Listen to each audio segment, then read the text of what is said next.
There are only so many hours within every single day.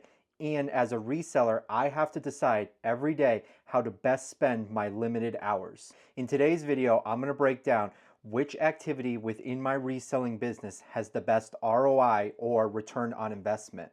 And if you stick around to the end, I'm going to share my strategy I use to make sure I'm spending the majority of my time performing that activity within my reselling business. As a reseller, there is a lot to do every single day, including sourcing, photography, creating listings, shipping out packages, inventory management, bookkeeping, and even customer service. Each one of these activities is critical to my business success. However, my best return on investment or my best ROI is sourcing. At the end of the day, the customer is paying me to go source inventory that they want to purchase. Yes, they want to receive the inventory shipped properly. Yes, they want to make sure the item is listed correctly. Yes, they want to make sure that the photos represent the item.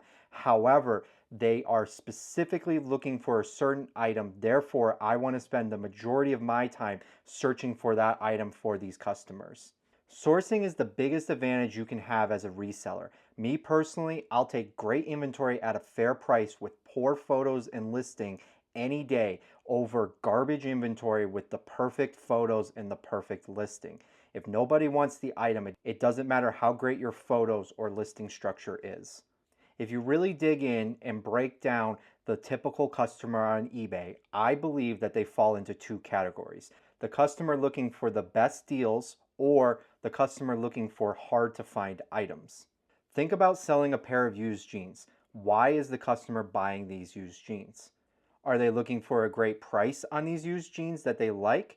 Couldn't they easily go to the thrift store and find these jeans on their own? Well, not really, because it would take a lot of time and effort for them to go to the thrift store and find that exact style and size at their local thrift store, and they would waste a lot of time. Therefore, they pay me to find these items and put them up online, and it is a lot easier for them to source off of eBay than it is for them to go to the local thrift store to find their favorite pair of jeans. How about a customer who purchases a part for a kitchen appliance or even their car? I personally sell a ton of parts that customers are looking for certain items that they're repairing or trying to fix or even make better. These customers can't find these items anywhere else other than eBay, so these products are great to list on eBay. Now you might say, couldn't they just order the part off of Amazon, or couldn't they order the part from the manufacturer? Well, sometimes they can. Sometimes they can order a knockoff from Amazon or the actual part from the manufacturer. However, these people fall into two categories. They either want the OEM part, but they don't want to pay OEM pricing, or they can't even find the item, or they can only find a knockoff version of the item on Amazon, and they want to make sure that it's the original item or original part. They don't want the knockoff off of Amazon.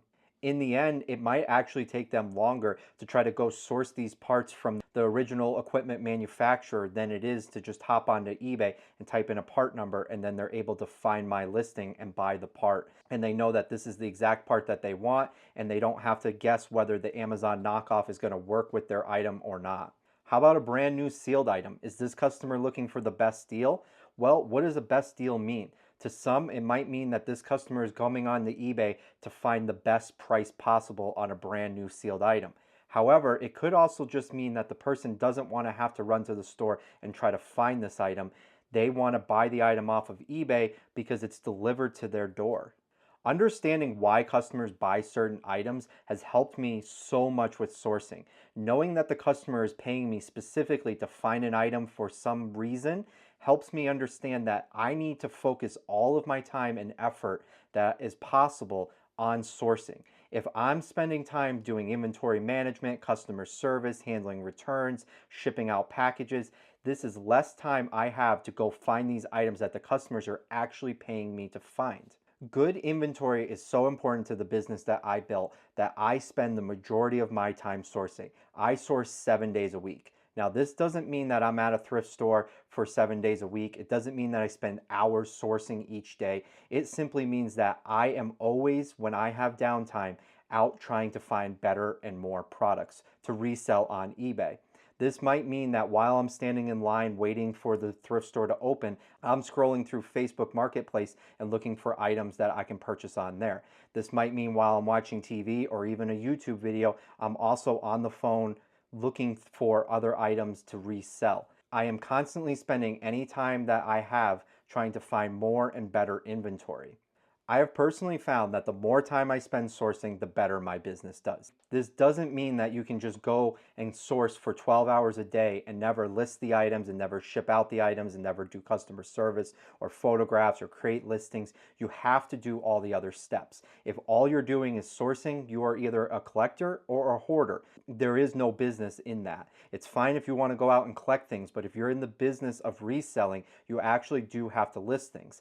However, you want to spend the least amount of time possible doing everything other than sourcing. So if you can cut down on your shipping time, if you can cut down on how long it takes to photograph things or how long it takes to create a listing, or if you focus on selling items that don't have returns so you're not having to handle customer service, all that saved time you are now able to reinvest in sourcing and therefore finding more and better items to resell.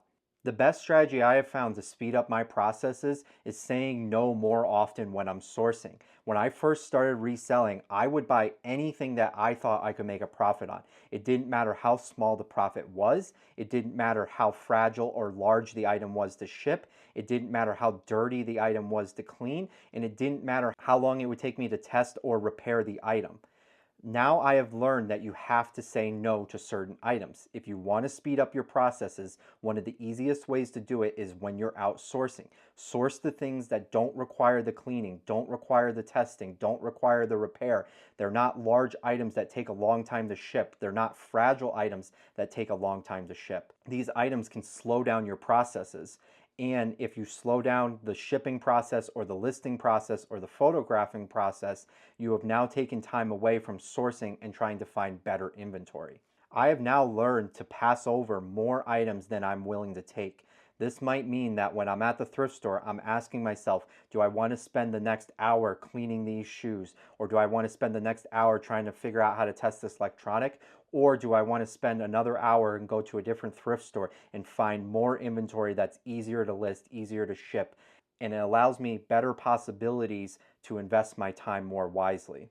One of the questions I ask myself before I buy anything is, what is the opportunity cost? If I spend $5 on this item and it's going to take me a half an hour to clean or test it, what is the opportunity cost? Sometimes it might be worth it. Sometimes this item has such a large margin that to spend a half an hour cleaning or testing it is absolutely worth my time to pick it up. However, sometimes I look at that and I'm like, I'm going to spend 30 minutes cleaning this item or testing this item, and I'm only going to make another $5. My time is better spent to go find better inventory.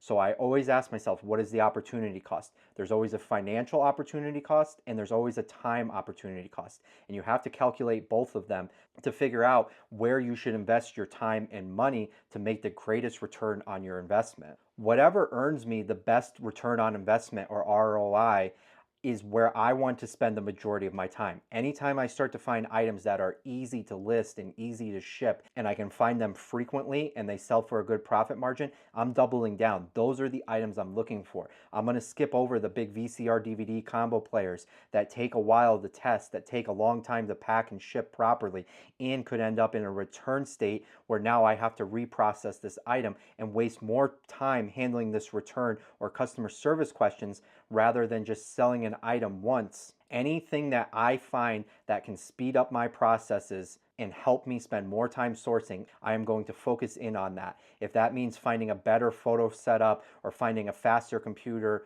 or figuring out how to list inventory quicker, I want to learn all of that so that any extra time that I gain back by being faster on the listing and photographing end, I can now take and redeploy in sourcing opportunities. The final thing I did that helped me find only the best inventory was I created some business rules. These business rules help me decide what items I should pick up and which items I should leave behind. Now, these rules are based around profit margin and sell-through rate. I created a whole video that goes into further detail on my business rules, so I would highly recommend checking out that video here. And if you haven't already, please consider subscribing.